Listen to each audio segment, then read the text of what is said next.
اور پاکستان اور افغانستان کے درمیان استنبول میں ہونے والے مذاکرات میں ڈیڈ لاک ہو گیا ہے۔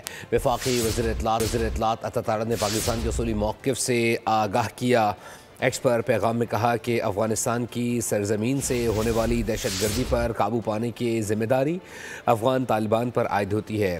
افغان طالبان دوحہ امن معاہدے کے مطابق اپنے بین الاقوامی، علاقائی اور دو طرفہ وعدوں کی تکمیل میں اب تک ناکام رہا ہے۔ دوحہ میں پاک افغان مذاکرات، افغان طالبان کی ہٹ دھرمی برقرار، مذاکرات ڈیڈ لاک کا شکار۔ وفاقی وزیر اطلاعات عطا تارڑ نے social media platform X پر پیغام دیا۔ لکھا کہ افغانستان کی سرزمین سے ہونے والی دہشت گردی پر قابو پانے کی ذمہ داری افغان طالبان پر عائد ہوتی ہے۔ افغان طالبان دوحہ امن معاہدے کے مطابق اپنے بین الاقوامی، علاقائی اور دو طرفہ وعدوں کی تکمیل میں اب تک ناکام رہے ہیں۔